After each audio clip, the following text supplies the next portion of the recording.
Hello, welcome back. I am doing another episode today and it is with a guest. I'm really excited. I feel like there's a bit of a theme coming where I'm just having single dads as my guests, but I promise you there's going to be single moms, mothers, all variety of parents, but I've just wanted to grab this opportunity while he agreed because I know how much of a busy man he is. He's my dear friend, Lenny.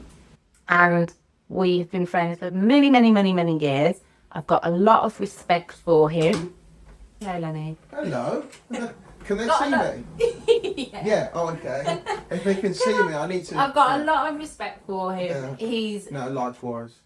But I have to say, my respect just massively increased when he became a single dad and you were navigating that journey. Because they weren't like old, they were young little kids. I think it's rare that we get to hear from the dad's perspective of parenting. Not only am I proud of him for his, journey as a dad and becoming this strong single dad, I am really proud because I remember, Lenny, you would not have a camera in your face. You would not have allowed me to put a camera in your face. Cruise has changed that. You're a very private person. Still am to a degree. You are a private person, yeah. But to see you doing this YouTube channel and being this kind of daddy with your kids on YouTube, I'm really proud of it because you know how much I love social media. Well, doing what she does best, and I'm just going to interject and say that because it's quite important that this is said. There's no such thing as. We need to start again.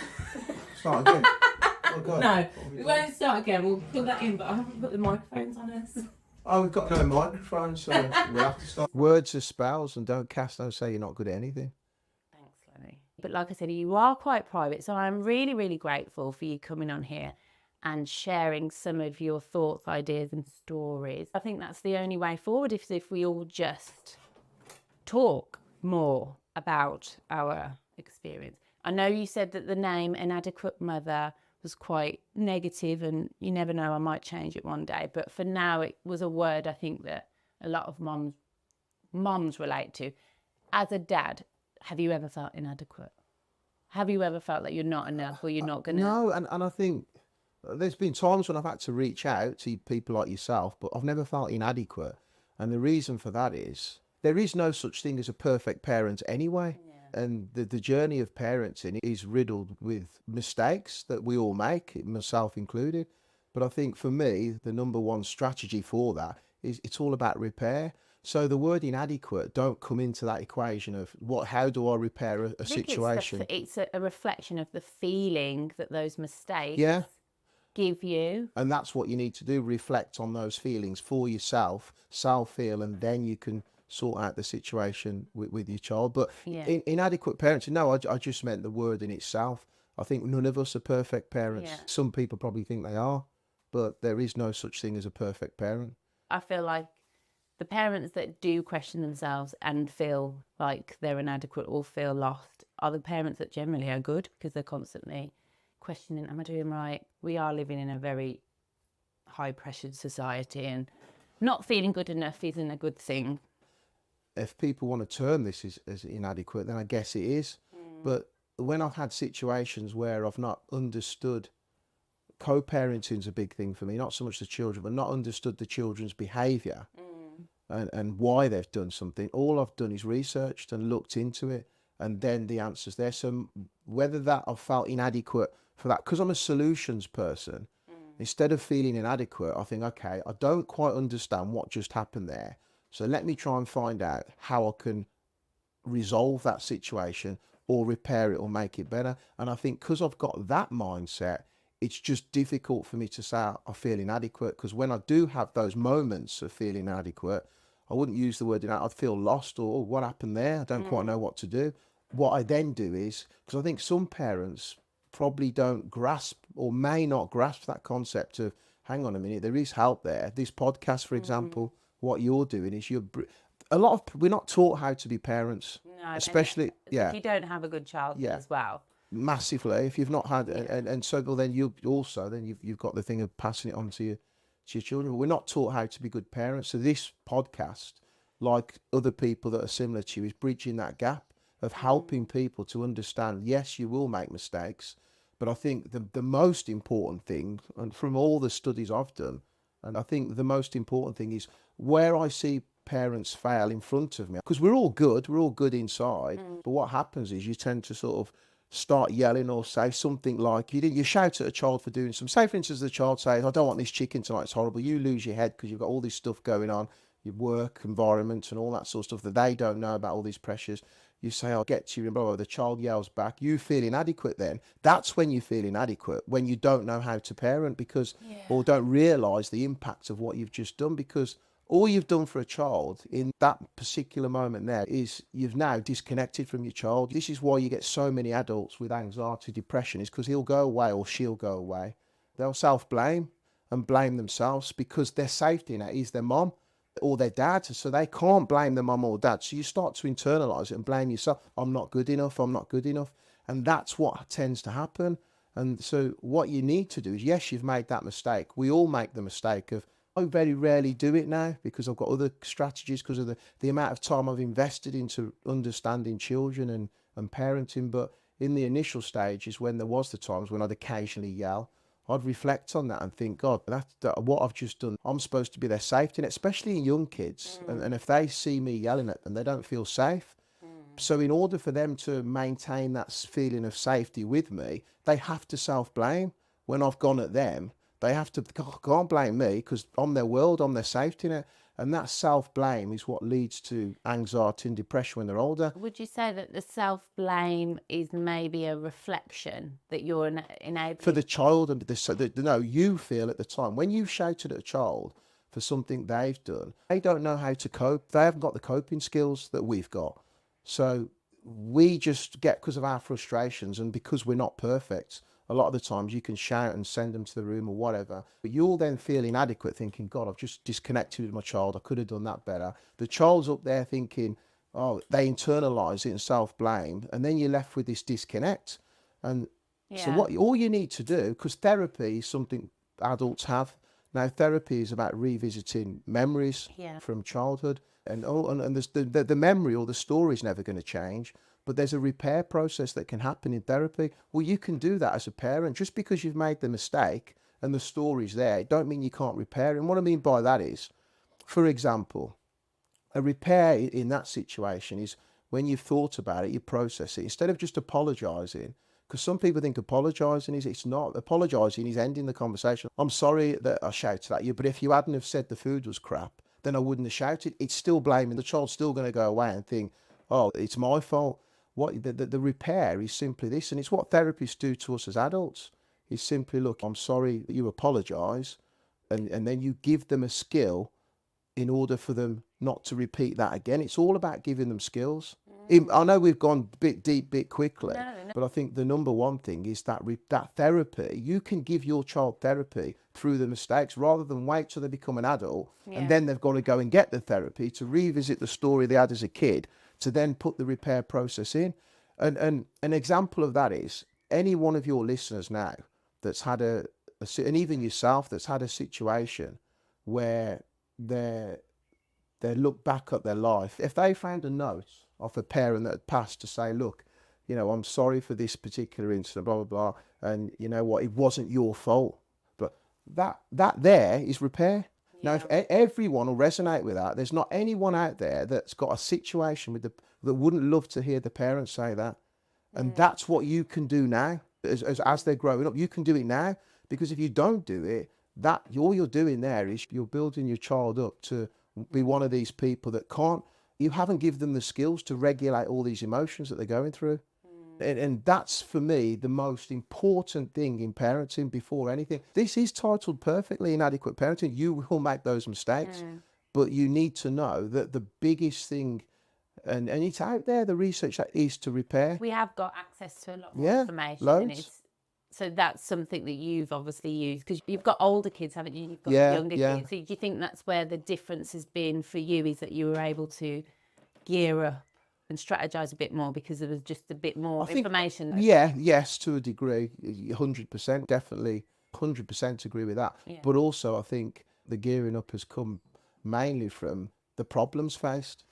And when I've got a problem, I look for the solution. And I think Become more of a problem solver than you were 20 years ago, so you're just more equipped because of age-wise no, wisdom. I don't think age is a sign of wisdom. No, I think in some cases, I think what I'm trying to say is that I think with the problems I've had before are just a different type of problems I'm having now in terms of parenting. It's just that the same strategy was used with both cases. In other words, yes, the information wasn't there, but it was still there. There's always a solution. Have you always been, because I would describe you, and I remember when you first started your journey on your own as a dad, we had a lot of disagreements in our parenting styles. Yeah, which is why I bought something here. Oh, I've bought the proof Was it in a the whip? pudding. No. So I'm quite a hard, not, I wouldn't say I'm cold, but I saw a social media post that someone sent me and they said, Hayley, I really think you'd appreciate this. And I really did. This woman, she was talking about how being a gentle parent, and this kind of term that keeps bouncing around, gentle parenting, and it's all about, like you said, nurturing that connection, practicing empathy, and just having that one-on-one respect and communication, which is all, no one can argue against that. No one can say that that's not the best way. But when you are a woman, you're a single mom, it is a bit of a privilege. And you do have to bring a certain element of masculine energy. And that was the term she used. And I thought to myself, is that the right term? Because you know how masculine, feminine energy, it's not a thing anymore. And we're not going to touch on that. But I resonated with that post a lot because when my daughter once said, Mum, you're really cold, I was so heartbroken because there's things that come out their mouths and I'm like, shut up, you're talking crap, you're just being an arse. But she was right. She was right when she said you're cold. And it hit home because I remember my mum. Have you revisited that with her? No, not yet. See, I'm so going to. Can I just say something? The most important thing Yeah. is when your child displays something, Yeah. revisit it and repair it's it. tough, but I kid you not, Lenny, you've got little ones now. When those little ones in today's world, the digital age, turn into teenagers, having their ears is going to be another challenge. And I know you've got Great. I know you've and got life is, and and you know what? You wouldn't be alive if you didn't have these challenges. Yeah, and Go for I them. cannot wait to see you. In Oh yeah, these well, challenges. don't think for 1 minute I'm not going through the same challenges with the older ones now. Yeah, no, I know. Because that's exactly what I'm doing with my eldest son from my first marriage. Having and their mentoring ears him. is one thing, and I think we agree on the fact that we're trying to like. It's the connection that gets their ears, though. Yeah. And you've had a disconnect, for example, just that one thing there. When I said to you on camera, "Have you repaired that?" and you said no. There's the disconnect. Yeah. So if the disconnect has gone, then it's going to be hard to have their ear. But going back to what you said, and I'm sorry to be so, I'm just so passionate about children and raising them. Gentle parenting, there's a difference between gentle parenting and permissive parenting where you're just letting them run. And that's where it's gone blurred. Now, I'm a gentle parent, but the boundaries are there. For example, I said something to you earlier and you said save it for the podcast. An example is this, and because permissive parenting is different to gentle parenting, but they've been blurred. That's the difference. For example, the analogy I'll give is swimming. If you're teaching your child to swim, he needs to learn life skills, swimming skills to swim.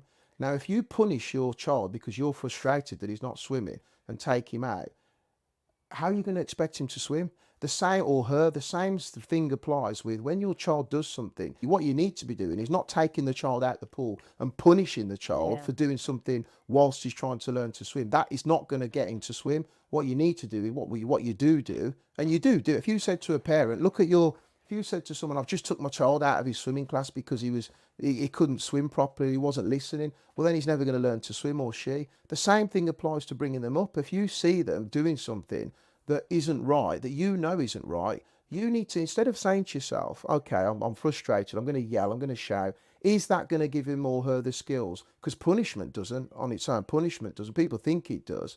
But what you do is when you punish a child for it, they'll go in their room and they'll just stew, moan, think. They're not going to learn anything from that. But what you need to do is the same with the swimming, is teach them, okay, how do I get that person to regulate their emotions, to understand, to give them the skills in order to be able to overcome the same they thing. need to calm down though, don't they? They need Yeah, to, of course, there's a process. There's a process. With mine and even me, I need to calm down because we are limited.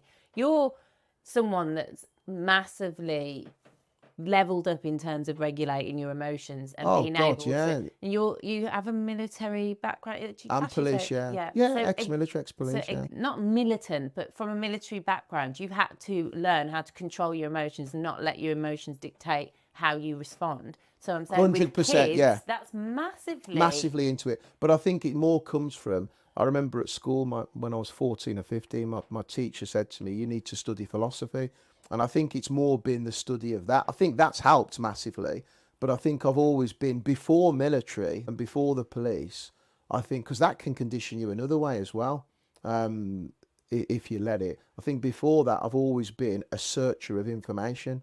And I think the reason for that is what I've learned from a young age. I think it's good to listen to everybody's journey. As many people as you can get on here, Hayley, get on with their journeys, because we're all going to have different journeys. Because the key point in it is, one size does not fit all. So my strategy might not work with someone else in the same way, in no different to a diet. There's so many variables. That is why parenting for me, as the two most important things, is repair, 100% repair. You can be the child's therapist throughout, and you repair yourself at the same time because you don't feel inadequate. But the other one is, it's a journey like a fitness. You have to go and want to explore yourself. There's no better person to understand your children than you, because that's the connect. So I think they're the two most important. The rest of the stuff I think is relatively quite easy. I think it's just the repair thing, because you will make mistakes, and understanding that one size doesn't fit all. So understand yourself and your children. I think that's the two most important things to parenting, in my opinion. Yeah, I definitely 100% agree with that. And I think if I reflect on when I felt inadequate, I think that it's when you lose control.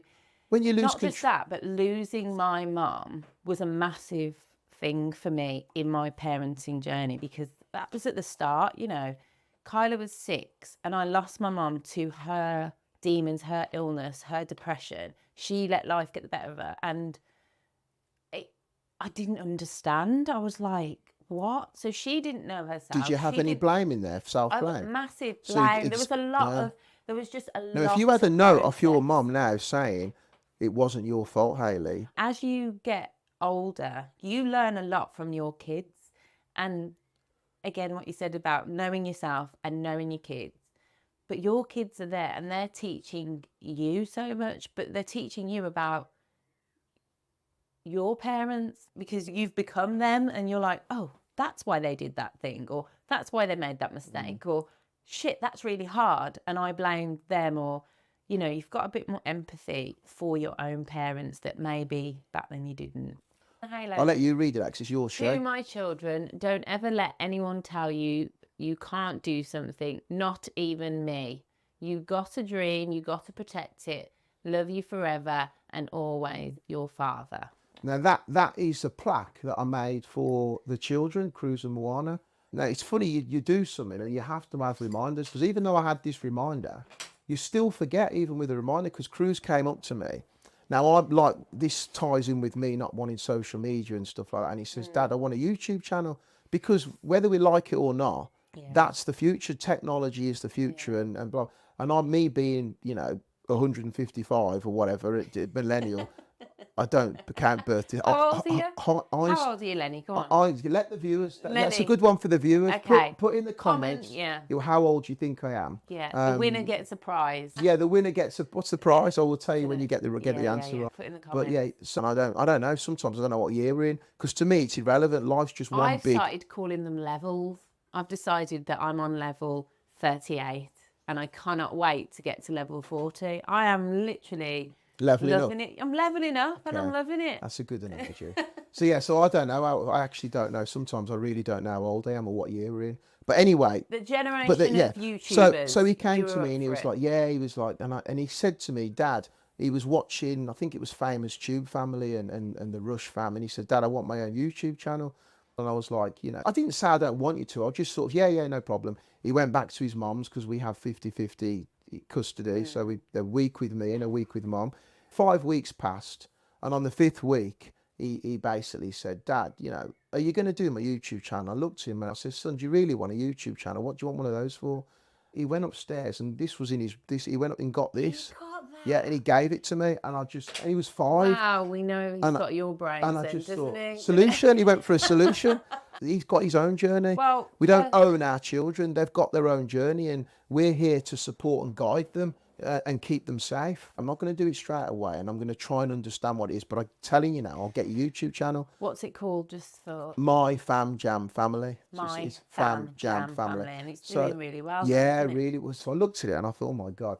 So then I thought, okay, they're not over the age of consent, 16. So even though there's families out there that do vlog everything and their feelings, and that's their journey, I'm not going to say it's right or wrong. Again, apply that one rule doesn't fit all. So if that's what they want to do, I don't do daily vlogs where I'm constantly in their face, because they were only 5 and 4 at the time. But what I realised doing it was that my great grandkids, unless something happens to the technology, are going to see me. I've got no memories of me as with my dad. Exactly. That's what I and love all about they're going to it. see is fun. So I thought to myself, okay, if I'm just going to create memories of fun and educate them without realising they're getting educated, if I can do that, for me, that's priceless. And the worst thing you can do is, virtually every parent, in my opinion, I'm not saying every parent, in my opinion, the worst thing you can do from what I've looked at is the first thing people do is, how was your day? Yeah. And it's just too much. It's like, just leave him. Just. Yeah. So I don't ask him how his day was. I wait until everything's settled, we calm down, and then I'll say to resonate, say things like, what did you find difficult today, son, at school? There's a connection by asking certain questions. What made you happy today at school? That brings on to my next question. What I want to ask is, in terms of gentle parenting, because there's a lot of parents out there that would say they're definitely doing gentle parenting. Would you see the school system, is that a problem when they have to then go into the school system because it's such a different type? I think parents such as myself have based their strategy on something that merges into the school system, whereas gentle parenting does that not? Okay. And that's where there's a problem. Maybe. I think if I give real examples, I was speaking to one of my business partners the other day, and do you remember I touched on punishment isn't the answer, to be honest. In the same way, putting someone that's committed an offence with a child, a paedophile, for example, putting him in prison doesn't solve the issue. It doesn't resolve. The same principle applies to a child. My business partner the other day said his son has got put in detention for the whole day in his school, so he's not allowed to go to any lessons because he played knock door run, and the person put it on a ring camera and sent it in. Now he was being punished for that. Now what is that going to teach him? He's going to sit there and think. The first thing I'd say is, has the teacher ever played knock door run? Most people have probably done that. I'm not saying it's right, but I'm saying the way to deal with it isn't if, in my opinion, the school putting him out of his lessons for the whole day and isolating him, I don't know what he's going to learn from that. That punishment there is going to get a lot of frustration. He's going to I think consequence is ultimately what parents have been told. But that's reactive. You need to be proactive, and that parenting, proactive parents, I think, are gentle parents. I think the reactive one is when you're just reacting to something. I think it's being proactive. I think there's a difference between the two, and it gets a bit... It's definitely the healthier option. I think now raising emotionally strong and resilient children is the number one fear of parents and what they want to know. So with gentle parenting, that's what you're doing. You're focusing on their emotional development, aren't you? Well, the emotional development, and it's out there, with the top research is out there. Emotional development is the foundation for intellectual intelligence. Right. So, but people bypass the emotional intelligence and go straight onto the intellectual. Example is with the school system, how that ties in is Cruz. We're in a WhatsApp group with the parents, and I actually find it quite, I wouldn't say amusing, but light-hearted. I find it quite, like bless. And there's this mad focus on, can someone send me the homework? And there's this desperate, I need the homework. And we're talking about 5-year-olds. I need the homework. And they send all these pictures, and I'm like, wow. And in the parents' evening, the teacher said, I notice he doesn't do the volume of homeworks. And I said to the teacher, is he where he needs to be? And she said, yeah. I said, great. I'll encourage him. I'll say, Cruz, you know, and if I can see that it's not going to benefit at that time, I'm just leaving it. And they were a little bit concerned to start with. And I said, well, I'll get concerned if he's falling behind, but you're telling me he's above where he needs to be. So I'm looking at the emotional thing that I need to build with him. I'm not looking at the intellectual one as much as they are. I'm looking at the emotional side. It's like, I only get 3 hours with him or 2 hours when he comes home. I don't want to spend those 2 hours forcing him to do something that's going to put him in a bad mood. He's not really going to learn much. He's just going to learn, I hate doing this because you've made. And I just see when he comes home, that's my time with him, especially being a parent that has him in a year, half of a year, in 20 years, 10 years.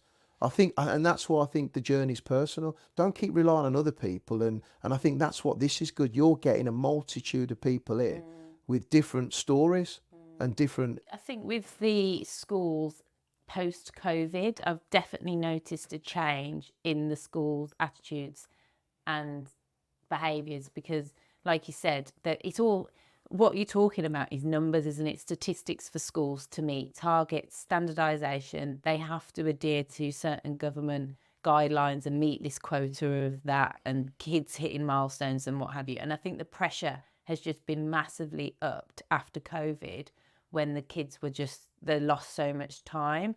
So with attendance, with homework, things like that, where it was taken in terms of an individual basis, where as long as the kid's all right, we're not really going to stamp down on it. But because the government are demanding numbers now, where they're saying, what's your kid doing? How much? What's your attendance? What's going on in your school? The teachers are under pressure to adhere to these numbers and are taking it away from people focus or student focus and putting it onto their And I think as a parent, spreadsheets. You've got to stand up to that kind of. But how do you stand up to it? And that's what you're doing is brilliant for a lot of people out there, because I can give you a real life scenario. I had the letters from the school attendance for Cruz. Bearing in mind, he's one of the top of the class. His developments, his school report is exactly like Moana's. There's no issues whatsoever. And it was funny because when I spoke to the school, I said, I've received your letter about his attendance. I said, but you do know that my son has had a problem with his baby teeth.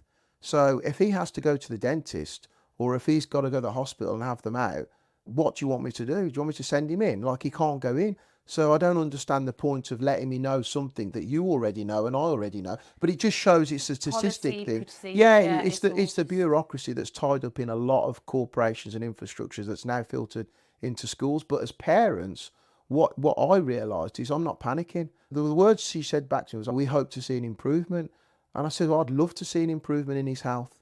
They're not even thinking about his health. They're thinking about his attendance. Don't worry about things like that. Just you can't. So what you're saying is, if you're a gentle parent and you have got these focuses on emotional development and connection, you won't worry about just the intellectual and worry about the bureaucracy that can. And then if you are met with problems when your child's in a different environment, such as school, just take your time, be communicative with the teachers. Yeah, I think the singular thing for me for schools where I think they miss out on children's development is particularly more so with boys than girls, but it does apply to girls.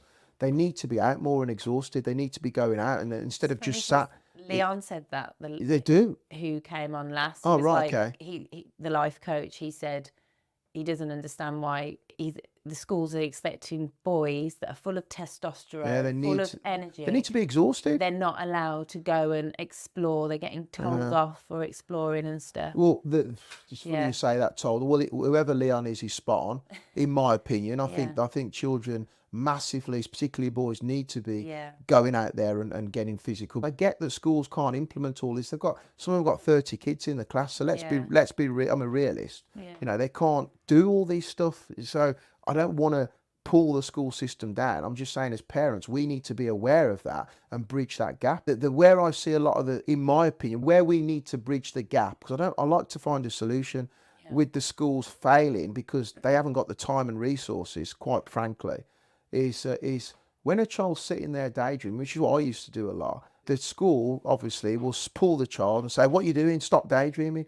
But that there is a creative, everything, right? This camera, the telly, I don't know, anything on the planet, unless it's a tree and it's nature, anything man-made was created by someone's mind, imagination, full stop. Nobody can argue with that. You know, that's a fact. So why the hell are we, when somebody's daydreaming, using their mind and their sixth sense? I get why the schools are doing it, because they've got a protocol, but we as parents should encourage that imagination, because everything comes from the mind. And I think that's where not so much the school fails, but that's what the school can't deal with. It can't deal with that.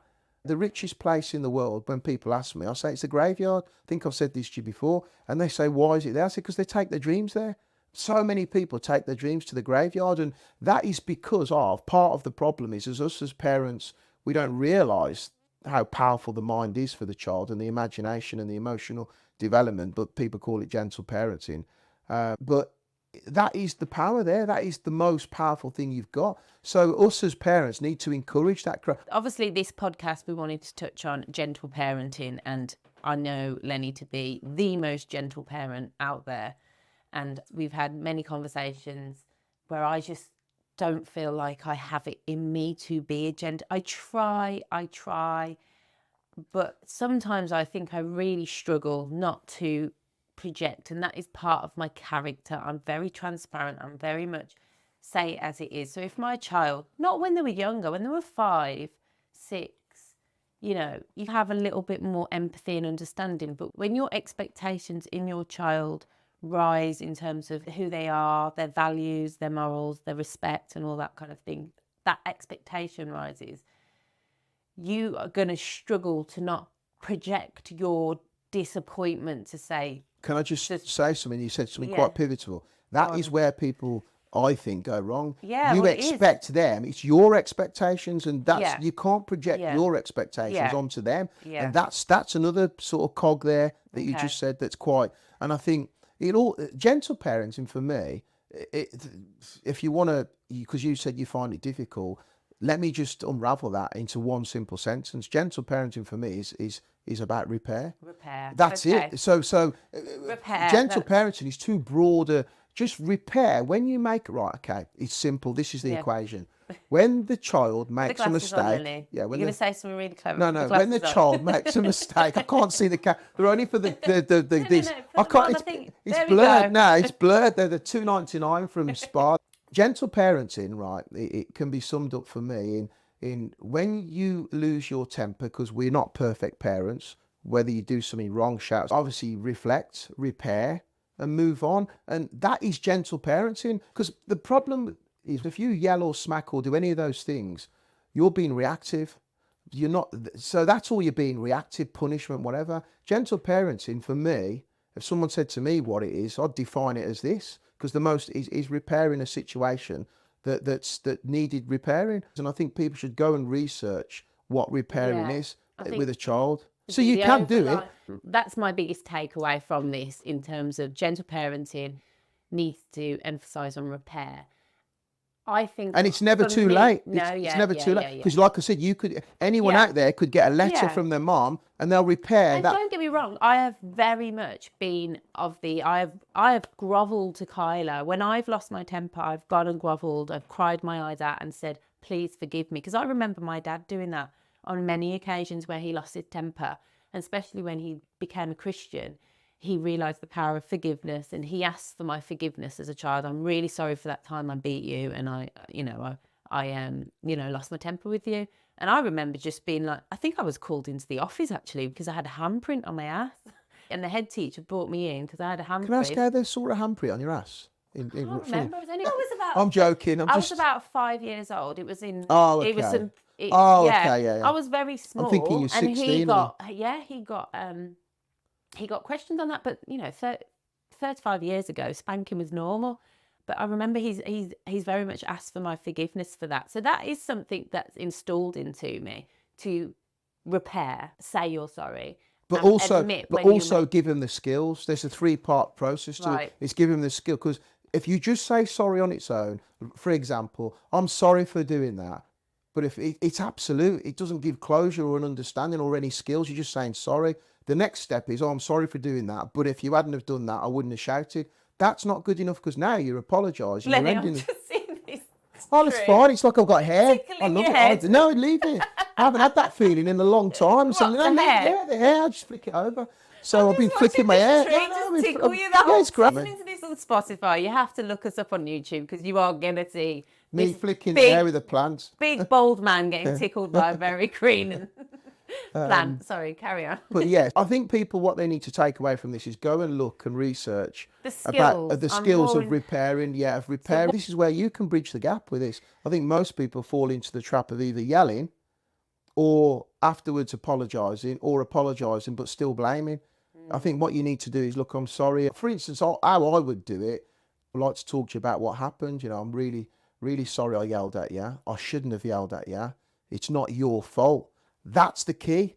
That 15-second there is therapy. It's just as simple as that sounds. It's not your fault, because the reason you need to say it's not your fault is because that child, if you don't say that, will grow up with anxiety, possibilities, anxiety, depression, and whatever, because they're blaming themselves, because they're not going to blame you because you're their safety net. So they're going to self-blame. So you've got to get rid of that self-blame. And that empowers the child to reflect then in a different way. Rather than self-blaming, they're going to think, you know what? I was wrong too, and I'm not going to do it. They reflect. You teach them the art of reflecting. And I it's have that. to say, I just feel completely more inadequate because No. this just sounds like something that I just do not do. But you know what? Because we're dealing with teenagers and little ones, and two, because I do come from a world that your parenting has to include consequences. You know, the reality of life, i.e., I think I've always been of the mindset that this is your playground arena where you're going to practice life here, and the real world out there is very messed up, and how you react, resilience and stuff. But so we all challenging our kids and holding them accountable. But we all react. Everybody is going to have reaction. That don't make you. That's the key there. It doesn't matter what you're doing now. It's not going to stop them having a reaction. What you need to teach them is be proactive in dealing with the reaction before they get to it, not dealing with the consequence afterwards. Because all you're going to do is they're going to still react and have a consequence, go to prison. What you need to do is be proactive and teach them the life skills that will stop the wrong action. That's because I'm telling you now. And that happens in a young age. Yeah, but it can 100%. But you can repair at any age. Like I said, I'll keep going back to there's parents out there that will say, you know, oh, my kid's 25. No, you can repair, because those are the kids that probably need therapy. Yeah, they'll get the repair from because all they're doing is a therapist. If you think about it, they're revisiting the bad memory you've got and then repairing it. You can do that as a parent at any time. So you can be the therapy, you can be that powerful, and then you build this connection and they will be able to deal with life better. The consequence is a reactive way of parenting. Well, I've definitely learned a lot from this, a bit like many of our conversations.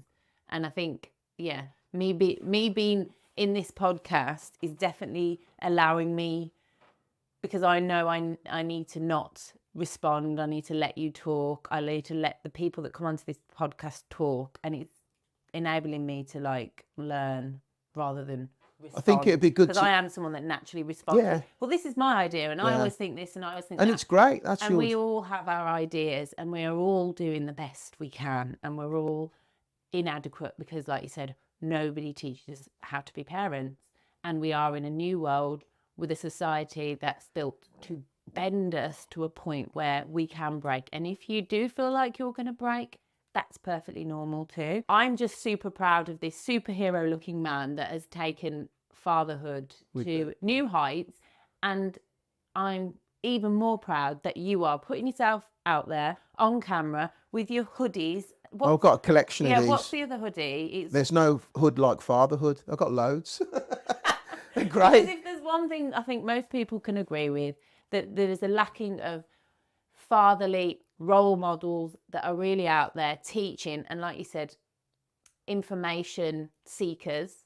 I'm going to say goodbye, but the next one with Lenny, I want to talk about the stigma maybe attached with being a single dad and kind of how you're perceived to the world. I think it'd be nice to talk about co-parenting, parallel parenting, and relationships and where Oh, I schools. don't know about that, Lenny. No, it's good. You just don't need to talk about the experience. You can label it as this is Yeah. what's happened, and this is again how to deal with it. Because a lot of dads out there and moms struggle with, and I don't know what the percentage are, probably 50-50, probably more, struggle with the co-parenting and parallel parenting, and I think that is damaging a lot of children. Okay. So that'll be another topic that we touch on. But thank you everyone for watching. I didn't know I was coming back, but I do now. He is.